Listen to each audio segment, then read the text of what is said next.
enfant, en fait, te chamboule.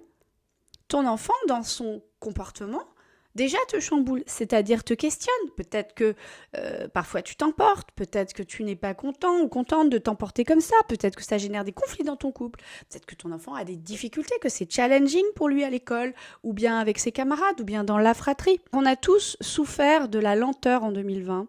On a tous compris qu'en fait, il y a urgence. Il y a urgence au plan humain, il y a urgence au plan économique, il y a urgence au plan écologique. Surtout les enfants qui sont hypersensibles, atypiques, ce sont les enfants du nouveau monde. Ils n'ont plus le temps, en fait.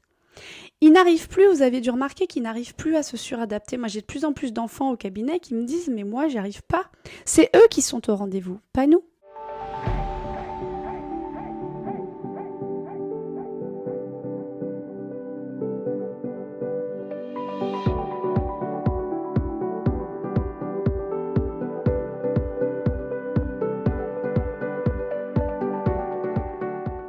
Surtout les enfants qui sont hypersensibles, atypiques, ce sont les enfants du nouveau monde. Ils n'ont plus le temps, en fait.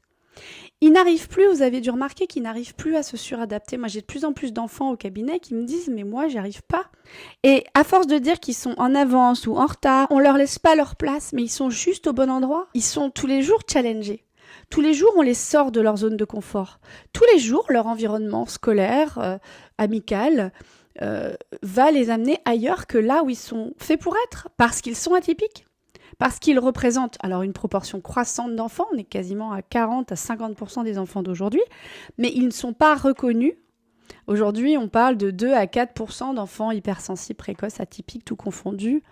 En fait, la réalité, elle est tout autre, et vous le savez, puisque vous avez des enfants hypersensibles, parce qu'autour de vous, il y en a aussi. Vous le savez très bien. Donc, on n'a plus le temps de tourner autour du pot.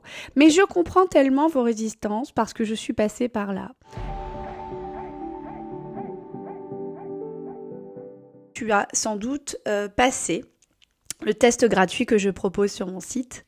Et donc, tu as eu un verdict peut-être qui est tombé ou une révélation concernant ton enfant, puisque ce test te permet de mieux comprendre le fonctionnement émotionnel de ton enfant et te permet de voir si ton enfant est émotif, sensible, hypersensible, précoce, c'est-à-dire avec un haut potentiel intellectuel, ou bien s'il a de l'hyperactivité, un déficit d'attention. Donc, si tu as passé mon test en ligne, et vous êtes très nombreux chaque jour à le passer, je rappelle ici que ce test, pour le moment, est gratuit, profitez-en. Et donc, tu as eu effectivement un résultat, et puis je t'ai expliqué ce résultat. Tu as eu plusieurs options qui t'ont été proposées, et ça s'est passé vraiment en fin d'année. Et à l'heure d'aujourd'hui, tu vois, tu as fini 2020, et maintenant, tu vas faire quoi? Avec ce résultat, tu vas faire quoi?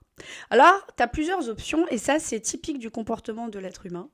C'est soit l'inhibition, donc c'est tu es figé, tu bouges plus, t'es tétanisé, t'es angoissé, t'es démuni, tu sais pas quoi faire, t'es perdu. Soit la fuite, donc on passe à autre chose, on zappe très vite et puis on met un petit peu le nez dans le sable et donc tu te trouves une façon finalement d'éviter de squeezer la question. Ou bien tu es dans la lutte, c'est-à-dire que ça te génère de la colère, tu n'es pas d'accord, tu veux contrôler.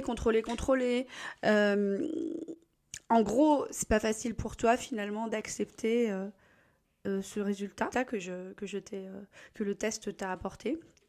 Et c'est vrai que c'est pas facile, on va être honnête. Quand tu découvres que ton enfant est précoce, quand tu découvres que ton enfant a de l'hyperactivité, il y a peu d'entre nous qui sautent de joie, en fait, ça nous fait très peur. Et effectivement, tout ce qu'on a envie d'entendre, on a envie d'entendre tout sauf ça. Et je suis passée par là, donc je comprends ce que tu peux ressentir. Donc on peut fuir, on peut se figer, on peut lutter. Et finalement, c'est le comportement de l'être humain face à tout changement, face à tout changement de paradigme. Et on peut aussi décider de contourner, tourner autour du pot, se disperser, en parler à Pierre-Paul Jacques, expert numéro 1, expert numéro 2, expert numéro 3. Et c'est facile de se disperser avec ce sujet-là, car c'est un sujet qui n'est pas toujours très bien organisé. Et tu as des tas de professionnels qui finalement, entre guillemets, s'emparent du sujet, mais finalement ne traitent qu'une partie.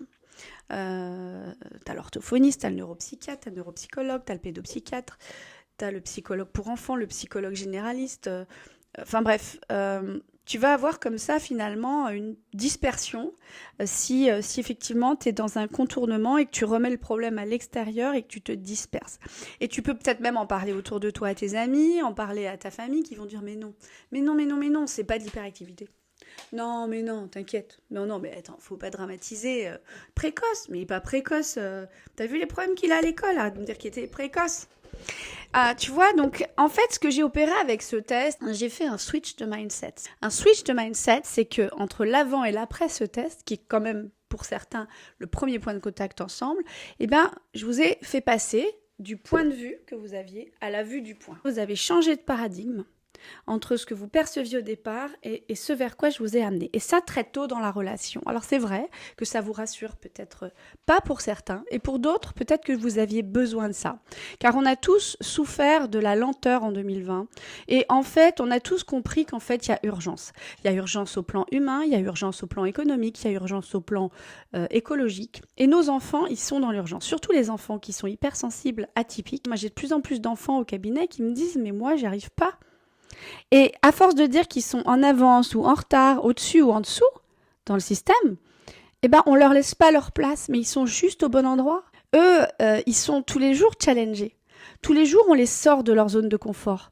Tous les jours, leur environnement scolaire, amical, va les amener ailleurs que là où ils sont faits pour être, parce qu'ils sont atypiques. Parce qu'ils représentent alors une proportion croissante d'enfants, on est quasiment à 40 à 50% des enfants d'aujourd'hui, mais ils ne sont pas reconnus. Aujourd'hui, on parle de 2 à 4% d'enfants hypersensibles, précoces, atypiques, tout confondus.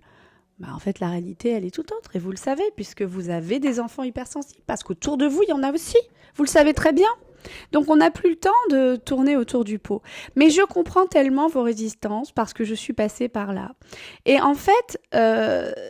j'ai chamboulé ta boîte à émotions en tant que maman, papa. Je t'ai chamboulé. Et surtout, c'est venu réveiller, en fait, ta blessure narcissique. On en a tous une.